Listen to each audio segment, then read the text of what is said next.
أفحكم الجاهلية يبغون ومن أحسن من الله حكما لقوم يوقنون. ما حكم الانتخابات التي تقام في بلد الكفر كفرنسا لجلب أخف الضررين، علما أن بعض الذين يتقدمون لهذه الوظيفة أشد ضررا من بعضهم فيما يظهر؟ والله الذي أفتي به أن الانتخابات إذا كانت تشريعية للمجالس التشريعية فهذا لا يجوز مطلقا، لا في بلاد الكفر ولا في بلاد الإسلام التي تحكم القوانين الوضعية، لأن الانتخابات التشريعية معناها إعطاء المنتخب الحق في التشريع، وهذا التشريع إنما هو لله عز وجل، فهذا لا يجوز، وليس فيه مسألة ارتكاب خف الضررين ولا مصالح ولا مفاسد مطلقا. أما الانتخابات التنفيذية العملية كانتخاب عمدة وانتخاب محافظ وانتخاب رئيس للبلاد، انتخابات ليست تشريعية، لا علاقة لها بالتشريع، وإنما هي تنفيذية، السلطة التنفيذية، فهذه الأصل عندنا أن تترك، لأنها ليست طريقا شرعيا وليست من الطرق الشرعية لتحقيق الولاية، فالأصل أن الإنسان يجتنبها. لكن إذا كان الإنسان يخاف على نفسه الضرر، مثلا لو كان في دولة تعاقب من لا يصوت، الذي لا يصوت يعاقب ويجرب بالقانون، فهذا يمكن أن يدخل في التصويت، لكن يضع ورقة بيضاء كما هو في النظام، يدخل في الصندوق ورقة بيضاء ليسلم من هذا الضرر. وأما إذا كان الأمر بين ضررين أو بين شخص يدعو إلى طرد المسلمين وإغلاق مساجدهم في هذا البلد وبزعمه إيقاف ما يسمى بأسلمة البلاد، وبين شخص يدعو إلى إعطاء المسلمين حقوقهم، فأنا أرى أنه يجوز أن يصوتوا، بل قد يجب عليهم أن يصوتوا في هذه الحال، لأن الواجب على المسلمين أن يدفعوا عن أنفسهم الضرر، فما دام أنهم لا يستطيعون الهجرة وهم الآن بين ضررين أحدهما أكبر، أو بين وعد بما يحقق لهم بعض المصالح وبين وعيد بإيقاع الضرر على المسلمين ومساجدهم، أنا الذي أفتي به أنه في هذه الحال يشرع للمؤمنين أن يصوتوا ليدفعوا الضرر عن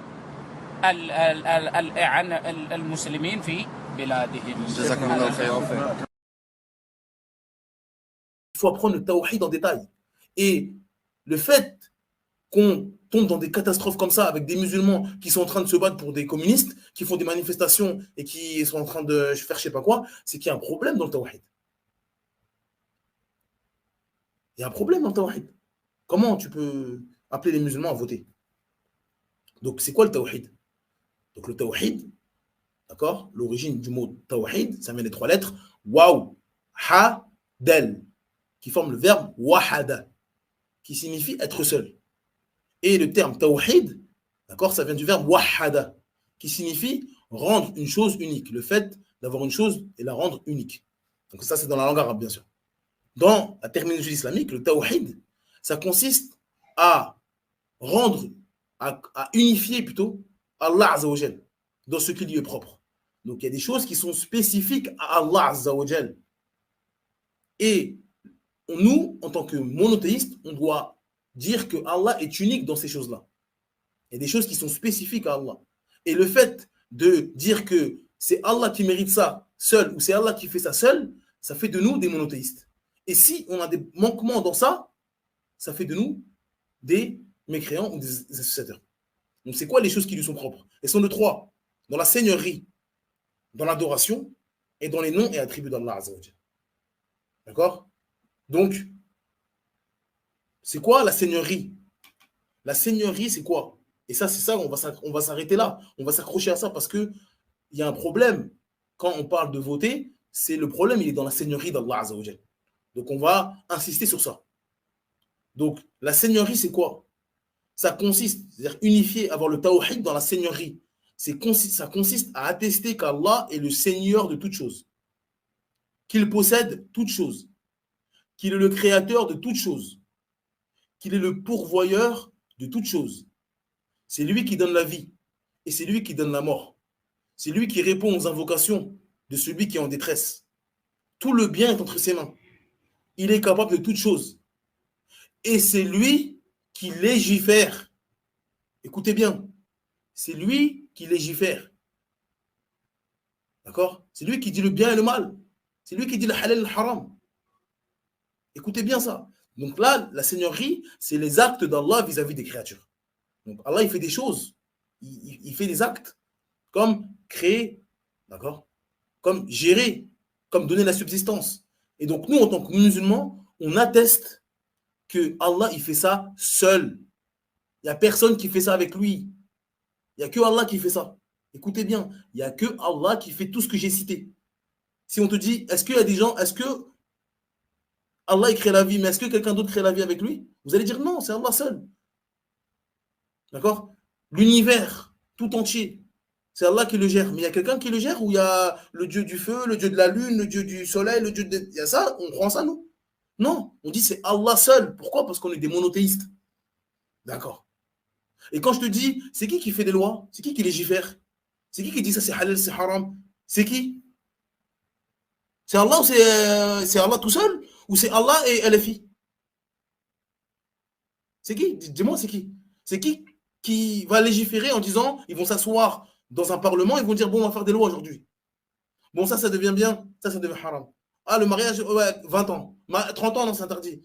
Ça, ouais, d'accord. C'est eux qui font ça ou c'est Allah seul? Réponds-nous. D'accord? Réponds-nous. Qui fait ça seul? Parce que Allah, c'est Al-Hakim, Al-Hakam. D'accord? C'est lui qui donne les jugements.